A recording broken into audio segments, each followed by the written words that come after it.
umpe ibirya kuko ari inezeza, umpe ibirya imbwira iby'ubugingo. Tugeze mu mwanya mwiza wo kwiga Bibiliya muri gahunda yo gusoma igice kimwe ku munsi. Muri iki cyumweru tuzasoma Yona igice cya mbere, icya kabiri, icya gatatu, icya kane, na Mika igice cya mbere, icya kabiri n'icya gatatu. Imana izatuyoboze Mwuka Muziranenge. Yona igice cya mbere. Yona ahunga Imana. Ijambo ry'Uwiteka ryaje kuri Yona mwene Amitayi rimubwira ibintu bibiri. Icya mbere kwari ukujya i Ninewe. Byari bigoye cyane kuko Nahumu mu gice cya gatatu avuga ko Ninewe wari umujyi w'Abashuri kandi bari abicanyi bavusha amaraso kandi birirwaga bambura abantu. Kuhagera uri umunyamahanga byari biteye akaga keretse wihishe. Icya kabiri kwari ukubabwiriza. Byari bigoye cyane nabyo kuko kubwiriza mu bicanyi, abambuzi n'abagizi ba nabi byari ikizamini gikomeye cyane ku muyuda nka Yona. Ikindi, Abashuri bagiriraga nabi Abisirayeli kandi Yona yifuzaga ko Imana ibahana ikabarimbura bagashira. Yona yahise ajya mu bwato bunini bwajyaga i Tarushishi kuko ari kure cyane. Imana yohereje umuraba mu nyanja kuko mu mpande zose z'isi nta na hamwe wahungira Imana. Igihe abasare bajugunyaga Yona mu nyanja, Imana yategetse urufi runini ruramumira. Imana niyo igira ububasha ku biri munsi y'ijuru byose. Yona igice cya kabiri. Gusengera mu nda y'urufi. Mu gitabo cy'Abami tubonamo ko Yona yari umuhanuzi uzwi cyane kandi ukomeye. Nubwo yari yahunze Imana, Imana yo ikomeza gushaka uko igarura umwana wayo wese wasubiye inyuma. Imana yategetse urufi runini rumira Yona rumumara n'iminsi 3. Iyi nkuru ni ukuri kuzuye kuko na Yesu yahamije ko kuko Yona yamaze iminsi 3 mu nda y'urufi, ariko nawe yari kumara iminsi 3 mu gituro akazuka. Yona yasengeye Uwiteka mu nda y'urufi. Yaravuze ati, nari nshuwe mu rusengero rwawe rwera, naramanutse njya mu nda y'ikuzimu, ariko kuri ubugingo bwanjye muri rwa rwobo. Nicyo gituma nzagutambira igitambo n'ijwi ryo guhimbaza. Imana yategetse urufi kuruka Yona imusozi, niyo izakurinda hagati mu kaga. Muri Zaburi haranditswe ngo, amakuba n'ibyago ku mukiranutsi ni byinshi, ariko Uwiteka amukiza muri byose. Yona igice cya gatatu. Yona yongera gutumwa i Ninewe. Urukundo rw'Imana yacu ruratangaje cyane. Imana yongeye kwiringira Yona imusubiza mu murimo wayo wo guhanura.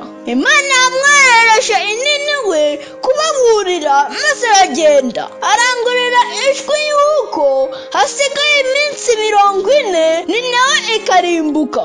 Abahatuye bose biyirije ubusa, barasenga, bicisha bugufi kandi barihana. Bari bazi Imana n'ubuntu igira ko ari bwinshi, maze umwami waho arababwira ati, ntawubizi, wenda Imana yahindukira ikatugirira imbabazi. Imana yari yarabwiye Yeremiya igice cya 18 umurongo wa 7 n'uwa 8 iti, ninjya kurimbura igihugu maze abakirimo bakihana, nzabagirira imbabazi simbarimbure. Imana ishimwe ko iyo imonye kwicuza kwacu twese itugirira imbabazi. Yona igice cya 4. Yona arakara. Ubusanzwe umubwiriza yishimira kubona abantu bihanye. Kuri Yona siko byagenze kuko yararakaye cyane bitewe n'uko abo yabwirije bose bihanye bakakira agakiza k'Imana. Yona yari azi kugira neza kw'Imana n'ubuntu bwayo, aravuga ati, sibyo navugaga nyiri iwacu, kugira ubuntu n'imbabazi nyinshi kandi kutinda kurakara? None ndakwinginze unyice. Igihe Yona yari yicaye yugamye akazuba mu ruyuzi, Imana izana izuba ryicana mu mutwe, maze rwa ruyuzi inanda irarurya ruruma. Arongera arakara cyane, maze Imana iramubaza iti, urakajwe n'uruyuzi utateye utahinze? Njye sinari kubabazwa n'abantu banjye naremye? Amateka yo mu bitabo by'Abayuda avuga ko Yona yihannye, maze arongera yishimira kuba umuhanuzi w'Imana. Impuhwe n'imbabazi nibyo biranga ingoma yayo, kugira neza kwayo guhoraho iteka kuri twe. Mika igice cya mbere. Urubanza ku Bayuda n'Abisirayeli. Mika yari mu karere ka Moresheti hafi y'igihugu cy'Abafilisitiya. Kimwe na Amosi, Mika nawe yahamagawe aturutse mu cyaro ngo ajye kuvuga ijambo ry'Imana aribwira abami n'abategetsi b'Ubuyuda na Isirayeli. Mika yabwiraga abantu ko ibyaha byabo bizabarimbuza. Yabwiye Samariya ko ibishushanyo byabo bisengwa bitazabakiza inkota y'Abashuri. Mika yanuriye imijyi ya Safiri, Zanani, Peteseri, Maroti n'indi myinshi, yerekana ko Imana yitegereza ibibera mu mijyi yacu yose. Mika aravuga ati, kubera ko baboronewe n'igihano kizahabwa Abayuda, nzabwejura nk'ingunzu kandi nzagenda ntambaye inkweto. Imana ishaka abahanuzi bahanurira abantu kuva mu byaha byabo kandi bakamamaza cyane ko amahoro n'amahirwe aboneka gusa ari uko abantu bagarukiye Imana. Mika igice cya kabiri. Ibyaha by'abantu b'Imana. Ibyaha byose ni bibi, ariko ibyaha abantu bagambirira bakabikomeza ni bibi cyane mu maso y'Imana. Barenganyaga abakene ndetse bagacunyiza abatishoboye.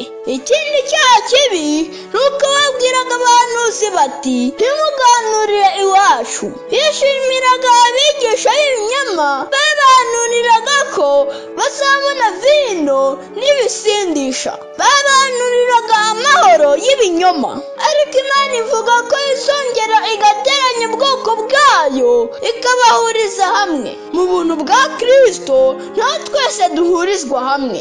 Mika igice cya gatatu. Ibyaha by'abatware n'abahanuzi babo.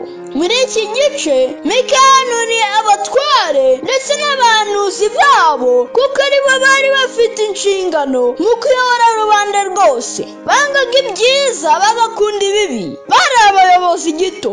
Mika avuga ko bashishimuraga uruhu ku baturage ndetse bagakura inyama ku magufa yabo kugeza ubwo baguguna n'amagufwa. Ubuyobozi bwabo bwari bubi cyane kuko baryaga iby'abaturage maze bakabasiga mu bukene n'ubutindi bukabije. Mika yaravuze ati, nuzuye imbaraga n'ubutwari ndetse n'umwuka w'Imana ndiho ngo amenyeshe abantu ibicumuro byabo. Imana yifuza abuzuye imbaraga n'umwuka wayo ngo baburire abantu bave mu byaha byabo. Muri iki cyumweru cyose Imana izakuyoboze Mwuka Muziranenge, umpe Bibiliya imbwira iby'ubugingo, umpe n'amagambo Yesu yavuze. Tugeze mu mwanya w'ibibazo. Icya mbere, ni uwuhe mujyi w'Abashuri warangwaga n'urugomo n'ibyaha byinshi?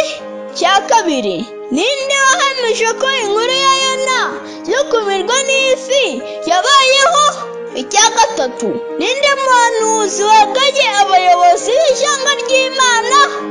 Imana ibaha umugisha.